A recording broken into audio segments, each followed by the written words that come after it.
Episode 5 की starting हमें 2014 से दिखाई जाती है, जिसमें ना फाइनली अब जो किम होता है वो उस फौज से निकल के आ चुका होता है, यानी कि अब रिटायर ही हो गया होता है और अब ना अपनी ज़िंदगी पीसफुल गुजारने के लिए वो इस वाले घर में आ गया होता है। इसके पास ही हानसन और ग्योंगचल भी होते हैं जो कि उसकी मदद कर रहे होते हैं। तो काफ़ी ना नेबरहुड से बच्चे आ जाते हैं उसके पास और उसको कहने लगते हैं क्या तुम नहीं आई हो यहाँ पे।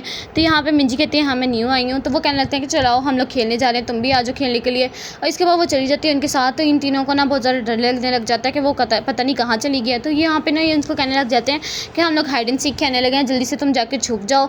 तो लेकिन ना यहाँ पे ये घर को देखते हैं और उसके ना कमरे में जाके छुप जाती है। और यहाँ पे ये लोग ढूंढ ढूंढ के ना थक जाते हैं और वो कहने लगते हैं कि शायद वो वापस से घर में चली गई हो, तो हमें वहाँ पे जाके देखना चाहिए। लेकिन ये लोग घर पहुँचते हैं तो वहाँ पे भी ये उसको नहीं मिलती है।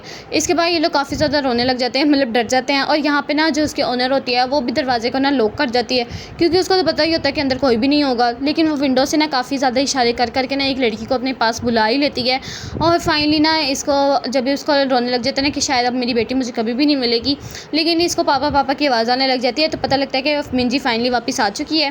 तो यहाँ पे ना वो कहने लगती है कि मैंने ये सब कुछ कर दिया था। तो यहाँ पे वो कहने लगता है कि प्लीज़ तुम आइंदा ऐसा मत करना। और जो लड़की होती है ना वो कहने लगती है कि आपकी बेटी बहुत ज़्यादा समझदार है, उसको पता था कि आपका घर कहाँ पे है। तो वो कहने लगती है कि हाँ मैंने काफ़ी ज़्यादा चीज़ें नोट कर ली थी कि कहाँ कहाँ से गुजर के हम लोग अपने घर में आ सकते हैं।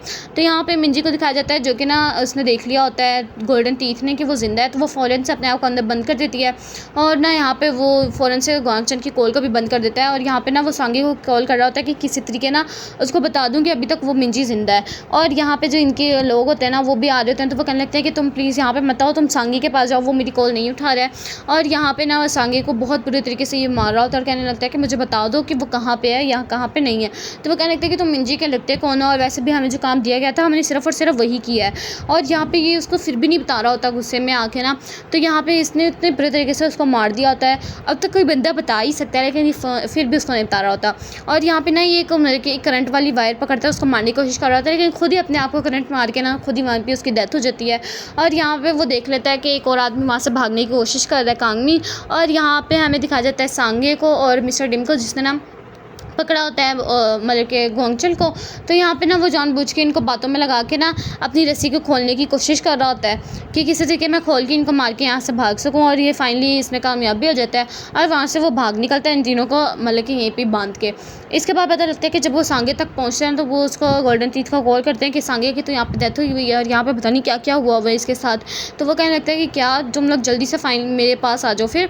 और इसके बाद ना वो उसके साथ बातें करने लग जाता है मिंजी के साथ। और यहाँ पे किम भी आ जाता है उसको बचाने के लिए मिंजी को ना। लेकिन फाइनली यहाँ पे जो होता है ना ग्वांगसन वो भी आ जाता है और उसको ना मारने की कोशिश कर रहा होता है। और यहाँ पे वो फाइनली उस आदमी को पकड़ लेता है, मतलब कि किंग मिन को। और यहाँ पे ना वो उसको कहने लगता है कि बता दो मुझे कि मेरी बेटी कहाँ पे है। और यहाँ पे हंसन जब वो गोकचल को बाहर लेके आया होता है ना, तो यहाँ पे बोकचल भाई बैठा होता है। वो कहने लगता है कि तुम्हें पता था कि मैं यहीं पे आऊँगा। तो वो कहने लगता है कि हाँ मुझे सारा कुछ पता होता है कि तुम लोग कब क्या करोगे। इसके बाद वो कहने लगता है कि हमें फिर अब जल्दी से पोर्ट पर जाना चाहिए। तो वो कहने लगता है कि हमें इसके लिए काफ़ी ज़्यादा वेपन्स चाहिए होंगे और इसमें हमारी सिर्फ और सिर्फ गोकचल ही मदद कर सकता है, और जो कि अभी ये होश में नहीं है। तो वो उसको कहने लगता है कि उसके पास वॉलेट तो होगा ना उसका, तो पकड़ लो उसको। और इसके बाद ना यहाँ पे इसके गोल्डन टीथ के आदमी पहुँच जाते हैं। तो यहाँ पे ना वो फ़ौरन से अपना लेके माइंड चेंज करके कहने लगता है कि जल्दी से इस गेम को ख़त्म कर दो।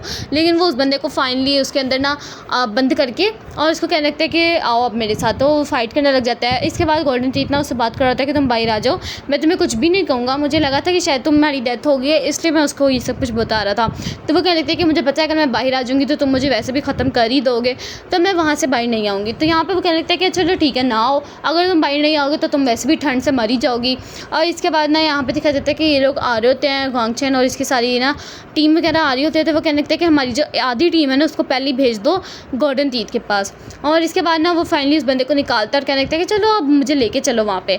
लेकिन अब ये लोग जा रहे होते हैं तो वहाँ से आ जाता है ग्वांगसन और वो उसको फिर से मारने की कोशिश करने लग जाता है। तो वो बड़ी मुश्किल से ना कंटेनर के ऊपर चढ़ जाता है। वो कहने लगता है कि तुम्हें तुम्हारी बेटी मिल गई क्या, चलो फाइनली तुम्हें मिल के तो गई लेकिन तुम उससे मिल नहीं पाओगी क्योंकि मैं पहले तुम्हें ख़त्म कर दूँगा। इसके बाद ना उनके दरमियान बहुत बुरे तरीके से फाइट शुरू हो जाती है। वो कहने लगता है कि तुमने मेरे भाई को मार दिया, और वो उसका नाम भी लेता है। तो वो कहने लगता है कि क्या मैंने तुम्हारे भाई को मारा, मुझे क्यों नहीं याद आ रहा। काफ़ी देर बाद याद करने के बाद उसको याद आता है कि अच्छा ये तो उसका भाई है, यानी कि कोड 66 का। तो वो कहने लगता है कि मैंने उसको नहीं मारा है।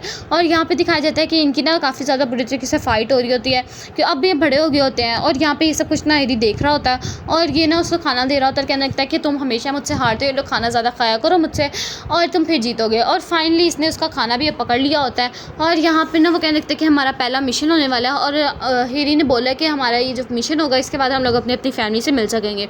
तो किम कहने लगता है कि मुझे तो ये भी नहीं पता कि मेरी फैमिली कौन है और मुझे तो मेरा नाम भी नहीं पता है। तो वो कहने लगता है कि तुम्हारा लास्ट नेम किम है, क्योंकि इतना इन्होंने हम पे टॉर्चर किया, इतना मारा है हमें बचपन से कि मैं अपना खुद का नाम भूल गया हूँ, लेकिन मैं कभी भी तुम्हारा नाम नहीं भूला हूँ। तो वो कहने लगता है कि चलो ठीक है, तुम ही मेरी फैमिली। और इसके बाद ना हमें वही वाला सीन दिखाया जाता है कि अचानक से यहाँ पे बम ब्लास्ट हो जाता है और इसके बाद ना वो किम उसको कहने लगता है कि चलो हम लोग यहाँ से निकलेंगे, इकट्ठे निकलेंगे हम लोग। लेकिन यहाँ पे जो कॉन्ग होता है ना वो कहने लगता है कि नहीं, मैं नहीं निकल सकता क्योंकि मेरी जो दोनों लेग्स हैं वो ब्रोक हो चुकी हैं, टूट चुकी हैं, मैं नहीं यहाँ से बाहर निकल पाऊंगा। तो किम कहने लगता है कि चलो ठीक है, मरेंगे तो हम दोनों इकट्ठे मरेंगे। तो वो अपने आप को भी शूट करने लगता है। तो यहाँ पे कॉन्ग उसको रोक देता है और कहने लगता है कि नहीं, तुम्हें ज़िंदा रहना पड़ेगा, तुमने मेरे भाई को जाके मतलब के बचाना है। और इसके बाद ना वो उसको ज़िंदा ही छोड़ देता है और यहाँ पे जो होते हैं ना नॉर्थ कोरिया वाले लोग वो भी आ जाते हैं। इसके बाद ना ये अपने डैड को याद करने लग जाती है जो कि उसने उसके साथ मोमेंट्स वगैरह गुजारे होते हैं। यहाँ पे आ जाता है उसका आदमी, तो वो ना कहने लगता है कि तुम यहाँ पे कैसे हो, तुम्हें क्या हुआ है। और यहाँ पे इसको पता लगता है कि फाइनली ना उसने खोल दिया होता है दरवाज़ा मिंजी ने। जैसे वो अंदर आता है तो वो उसके सर पर रोड मार देती है और वहाँ से भाग जाती है। और भाई जो होता है ना वही वाला आदमी जिससे किम बार बार पूछ के आ रहा था, वो उसकी तरफ आ रहा होता है ना, शायद वो उसको ये बताने आ रहा होता है कि तुम्हारे डैड आ गए हैं, लेकिन वो उसको भी रोड मार के वहाँ से भाग जाती है। और इसके बाद ना ये लोग काफ़ी ऊंची गाने लगा के ना इसके पोर्ट की तरफ आ रहे होते हैं। तो हानसन कहने लगता है कि मेरे तो कानों में से खून निकल आएगा, इतनी ऊंची गाने मत सुनो, मुझे उतार दो यहाँ पे। तो वो उसको उतार देता है और कहने लगता है कि हम दोनों अब पोर्ट पे ही मिलेंगे, उसके अलावा नहीं मिलेंगे। तो यहाँ पे जो गॉन्गसर होता है ना वो कहने लगता है कि मैं एक बारी को तो तुम पे यकीन करने ही लगा था, लेकिन मुझे अभी भी तुम पे यकीन नहीं है क्योंकि तुम कैसे बच गए फिर। कि तो वो याद करने लगता है कि मैंने जब बैठा हुआ था नॉर्थ कोरिया वाले लोगों के पास तो उन्होंने मुझे बोला था कि तुम्हारे अंदर ज़रूर कुछ ना कुछ है, लेकिन वो किम कहने लगता है कि तुम लोग मुझे मार क्यों नहीं रहे हो। तो वो कहने लगता है कि हम तुम्हें मार नहीं सकते क्योंकि तुम हमें काबिल लगता हो काफ़ी ज़्यादा, लेकिन मुझे समझ नहीं आ रहा कि हेरी ने तुम जैसे लोगों को छोड़ क्यों दिया। तो वो कहने लगता है कि छोड़ने का क्या मतलब है तुम्हारा। तो वो कहने लगता है कि तुम्हारे बारे में लोकेशन सारी की सारी उसी ने तो लिखी थी जिस वजह से हम लोग तुम्हारे तक आ पहुँचे हैं। तो यहाँ पे जब ये सारी बातें गॉन्गसन सुनता है ना तो वो बहुत ज़्यादा शौक में आ जाता है और इसके बाद वो उसको नहीं मारता है और उसको बोलने लगता है कि तुम्हें ज़िंदा रहना पड़ेगा। तो वो याद करने के लगता है कि मेरे भाई ने भी मुझे यही जाते हुए बोला था कि तुम्हें ज़िंदा रहना पड़ेगा, तो मैं ज़रूर आऊँगा। और इसके बाद ना यहाँ पे मिंजी को दिखाया जाता है जो कि ना काफ़ी ज़्यादा गाड़ियों के सामने जा रही होती है, लेकिन उसको याद आने लगता है कि ये तो उसके डैड है। वो फिर दूसरी लोकेशन की तरफ भाग रही होती है और यहाँ पे किम जब फाइनली उस कंटेनर के अंदर आता है ना तो यहाँ पे मिंजी नहीं होती है और ज़मीन पे लिखा होता है कि सॉरी डैड, और मैंने आपको बहुत ज़्यादा तंग किया, लेकिन अब मैं बहुत ज़्यादा डर चुकी हूँ। और यहाँ पे इसको ये सब कुछ पढ़ के समझ आ जाता है कि इसकी बेटी अभी भी ज़िंदा है। वो काफ़ी ज़्यादा ऊंची ऊंची उसका नाम बोल रहा होता है, उसको बुला रहा होता है। फाइनली अपनी बेटी को देख भी लेता है जो कि ना वहाँ से कूद के भाग रही होती है। वो उसको काफ़ी आवाज़ें देता है लेकिन वो उसकी आवाज़ें नहीं सुन पा रही होती है।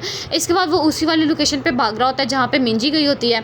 और यहाँ पर जो हान होता है ना वो पहुँच गया होता है गोल्डन टीथ के पास और वो देखता है कि सारे यहाँ पर मर चुके हैं। और यहाँ पर जो होते हैं ना इनकी टीम, लीगल टीम, तो वो असेंबली टीम वो भी पहुंच जाती है गॉन्गसर के पास और कहने लगता है कि बताओ किम कहाँ पे है। तो वो कहने लगता है कि भाग गया। वो कहने लगता है बोंगचिल कहाँ है। वो कहने लगता है कि वो भी हमसे भाग गया है। तो वो कहने लगता है कि क्या तुम लोगों ने किसी को भी नहीं छोड़ा। और इसके बाद ना वो कहने लगता है कि मेरा वॉलेट कहाँ पे है। और वो जो वॉलेट देखता है ना तो उसमें कुछ भी नहीं होता, मतलब कि वो सारे पैसे लेके जा चुके हैं, उसके अकाउंट से भी सारा कुछ निकाल चुके हैं और इन्होंने काफ़ी ज़्यादा कुछ खरीद लिया होता है। तो यहाँ पर दिखाया भी जाता है कि इसने ना काफ़ी ज़्यादा कुछ खरीद लिया होता है, अपनी गाड़ी में सब कुछ ना रख रहा होता है। और इसके बाद कहने लगता है कि बस मैं पोर्ट की तरफ जा ही रहा हूँ। और हांसू जो होता है ना वो भी एक ग्रैंड मदर से ना उसकी स्कूटी ले लेता है, ख़रीद लेता है उसको। और वो कहने लगता है कि यार तुम इसी ड्रेस में जाओगे, तो वो अपनी फ़ौरन से ड्रेस भी बदल लेता है। और इसके बाद ये दोनों पोर्ट की तरफ जाने के लिए तैयार हो जाते हैं। और इसके बाद ना हान फाइनली ढूंढ लेता है गोल्डन टीथ को और उसको काफ़ी ज़्यादा टॉर्चर करता है बुरे तरीके से कि किसी तरीके बता दे कि किम कहाँ पे है, मिंजी कहाँ पे है। तो वो कहने लगता है कि वो अभी भी ज़िंदा है, वो मरी नहीं है, लेकिन वो भाग चुकी है यहाँ से। और यहाँ पे ना वो कहने लगता है कि चलो ठीक है। इसके बाद ना गोल्डन टीथ के पास वो 2-3 आदमी को छोड़ देता है और कहने लगता है कि इसको यहाँ से बिल्कुल भी हिलने ना देना, इसको बार बार टॉर्चर करते रहना। लेकिन वो गोल्डन टीथ ही उसको मार के वहाँ से भाग जाता है वहाँ से। और यहाँ पे ना काफ़ी ज़्यादा गाड़ियों को रोक रही होती है लिफ्ट के लिए और फाइनली उसको लिफ्ट मिल जाती है। जब तक वो किम आता है वो लिफ्ट से वहाँ से चली गई होती है। और यहाँ पे ना ये कॉल करने लगता है मिस्टर लिम को, जानबूझ के वो खुद कॉल करता है और कहने लगता है कि प्लीज़ मुझे ट्रेस करो, मेरी बेटी यहीं से ही गुजरी है और मैं खुद तुम्हें सरेंडर करूँगा, लेकिन पहले मेरी बेटी को ढूंढो। तो ये सारी बात जब ये लोग गॉन्गसर को बताते हैं ना तो वो कहने लगता है कि मैं कैसे बिलीव कर लूँ उसके ऊपर। तो वो कहने लगता है कि नहीं, वो बहुत ज़्यादा लॉयल बंदा है और वैसे भी जहाँ पे वो होता है ना वहाँ पे ही उसकी बेटी होती है। तो वो कहने लगता है कि अच्छा, उसकी वीकनेस ही उसकी बेटी है, फिर तो हमें उसकी मदद करनी पड़ेगी, यानी कि उसको किडनैप कर लो, जल्दी से उसकी लोकेशन ट्रेस करो। तो वो फाइनली उसकी लोकेशन को ट्रेस करते हैं तो पता लगता है कि जो गाड़ी में वो गई थी वो और किसी की नहीं बल्कि वो हैरी के बाप की क्वेंचन की गाड़ी होती है। और कहने लगता है कि मेरी बेटी कितनी ज़्यादा लगी है और उसने उसको बेहोश कर दिया होता है। और बस इसी सीन के साथ ये वाला एपिसोड यहीं पे एंड हो जाता है। वीडियो अच्छी लगी तो लाइक करना, चैनल को सब्सक्राइब करना। मिलते हैं नेक्स्ट अमेजिंग से एपिसोड में, तब तक के लिए अल्लाह हाफिज़।